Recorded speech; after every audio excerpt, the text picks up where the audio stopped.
Don't wear these fall or winter fragrances if you do not want to smell better than anybody else. I've picked some fragrances from my collection that are perfect for the season coming up. Some are new and some are not, but all of them are super and will have you smelling better than anybody else. Of course, I encourage you to let me know what are your favorite choices for smelling fantastic during the fall and winter season.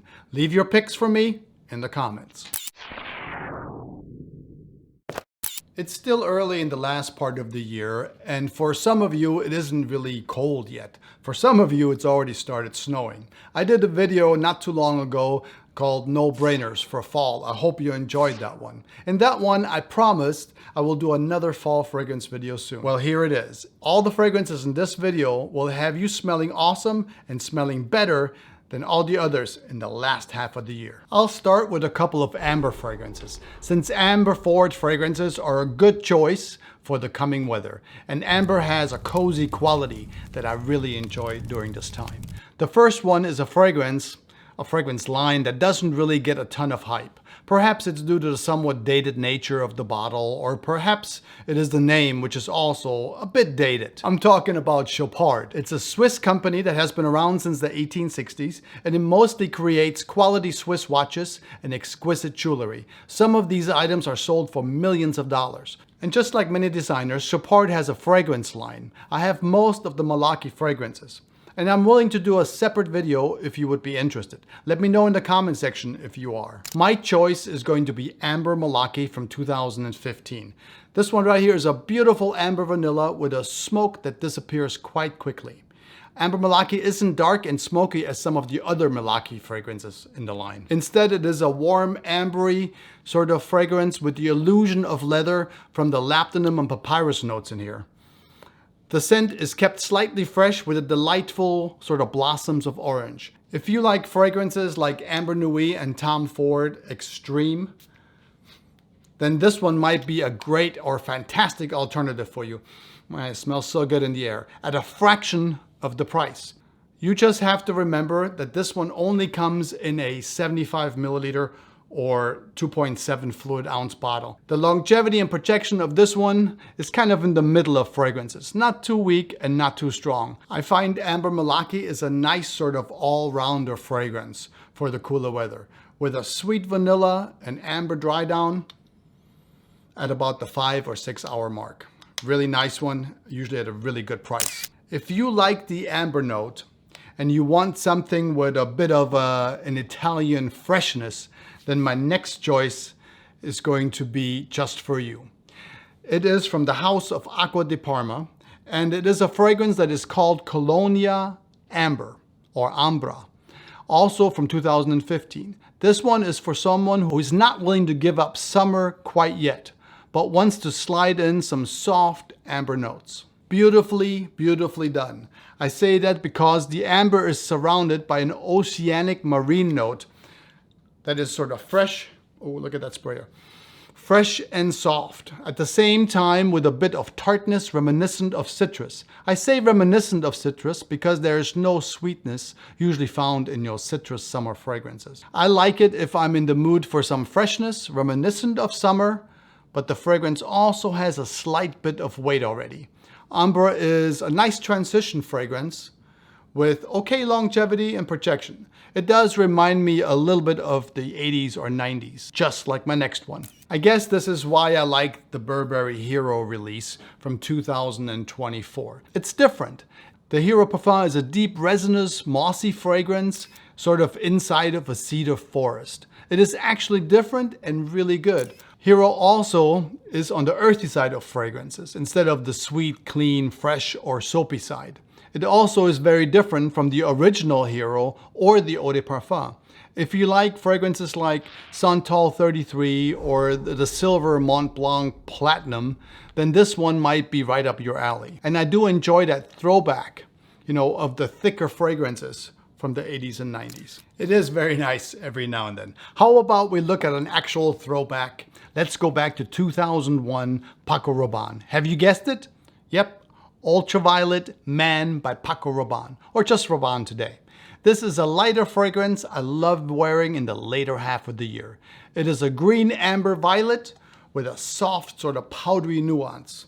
If you look at the note breakdown of this one, you will see that there is no violet listed at all. Only, spices, mint, amber with moss and vanilla in the base. This is a perfect example why you can't, go by the notes alone. Ultraviolet is not nearly as spicy as the notes might suggest, but it is greener than the mint might suggest. This is perfumery where the sum of all the notes create a whole experience. Ultraviolet is a nice starter fragrance, not too loud, and usually available at a super good price. Unfortunately, it has been subject to reformulation, and the newer batches are, well, not so good. So if you want to reminisce back to 2001, try to find an older bottle, as Ultraviolet Man is a soft, beautiful fragrance in its own way.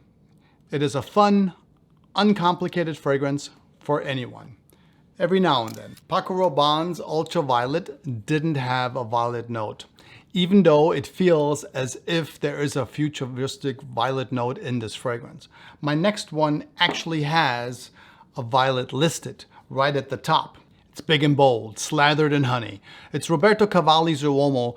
It's the one in the black bottle, since there are a few other flankers with different colors. If you are interested in more of the, Roberto Cavalli's Uomo line, I have a whole video on them. I have all of them, and I will link it for you in the description, so you can enjoy that later if you want to. This is the original from 2016. It is a loved fragrance, for its uniqueness. It is almost a bit feminine at first sniff, but after that, not really. It's a beautiful fragrance.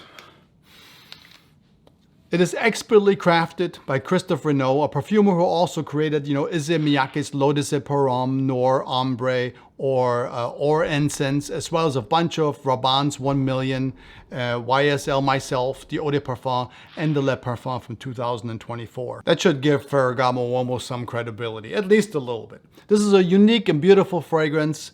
It's a fragrance that I often just smell for fun walking by. Has some purple fresh flowers and a sweet honey with some tonka and a patchouli base. Really, really lasts all day. This Uomo is a stunningly beautiful fragrance, a bit mysterious, sort of like walking in a foggy day or maybe perhaps rainy day. It's a great memory. You'll love smelling it if you have it because it's so unique. It's a great one. I think it's probably my favorite out of that line.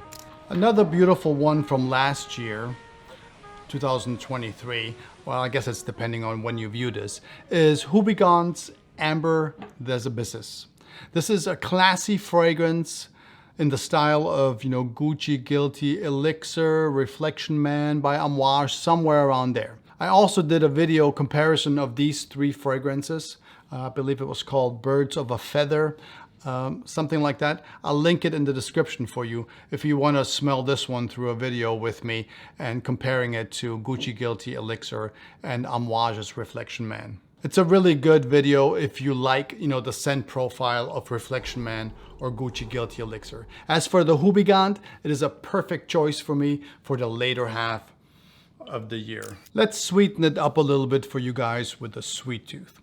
I really enjoy Nishane Ani from 2019 in the winter months. Seductively sweet, warm, and spicy vanilla with a woody citrus facet. Absolutely gorgeous. And you don't need to hit a lot in this one. It's very, very powerful. This is just like most of the Nishane fragrances. Lots of power and stamina. Ani will stay on your clothes for days. Think Cedrat Boise from Mancera with a touch of powdery sweetness with almost beast mode performance. Since we are sort of on, the niche side of things, I have another one that is super sexy for the fall and winter months. It is Initio's Absolute Aphrodisiac. Love that one. It's from 2015.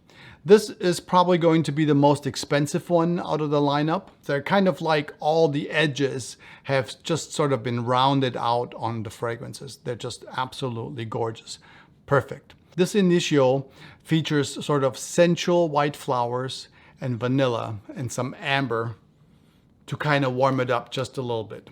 There's also some leather for some luxury combined with musk for an extra sort of comfort and a touch of castoreum to bring the seductive qualities of the fragrance just a little bit more to the forefront. Absolute Aphrodisiac is a perfect date fragrance, even though maybe not for the first date.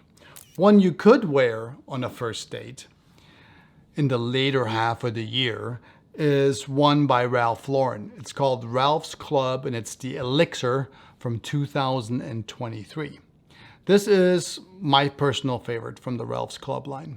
It has a bit of everything that you could imagine. Depends on what you want to focus on. It is aromatic, check. It is fresh, check. It has a touch of seductive iris, check, although it's not the lipsticky kind. It does have a leather note, like a luxurious car, check. It is mature enough for all ages, check. Has good longevity and protection, check. However, it is a little bit more on the masculine side, and it does smell more on the mainstream, it's more of a mainstream pleaser as well. That's not necessarily a bad thing. Ralph's Club Elixir is a good one if you're not sure, what you want to wear. It covers all the bases in a neutral sort of way. It's light enough, it's dark enough, it's interesting enough. It's a good one. If you don't know what to wear, this one will cover all the bases. For the 10th one, I have a really good one. It is probably one of the best releases of 2024. Before we get into it though, don't forget, to subscribe and like the video if if you like smelling awesome. You like smelling awesome? I'll give you 5 seconds to hit the like if you do. 5, 4, 3, 2, 1.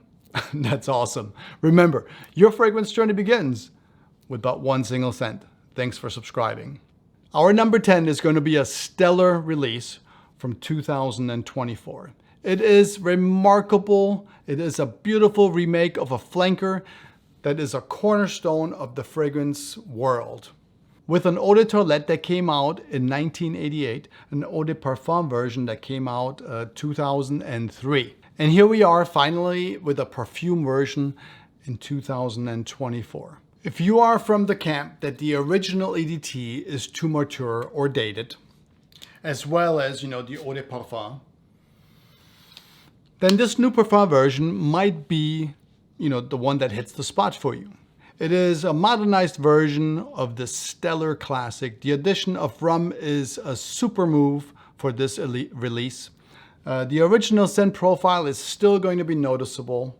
However, this new parfum is warm, it is inviting, it's much like the original with an updated sense, of greatness. Absolutely gorgeous. You have to give this one a wear and see for yourself. If the warm patchouli, vanilla and rum is still too mature for you, or perhaps it's not for you, then all you have to do is give it some time, because no worries, you will get there.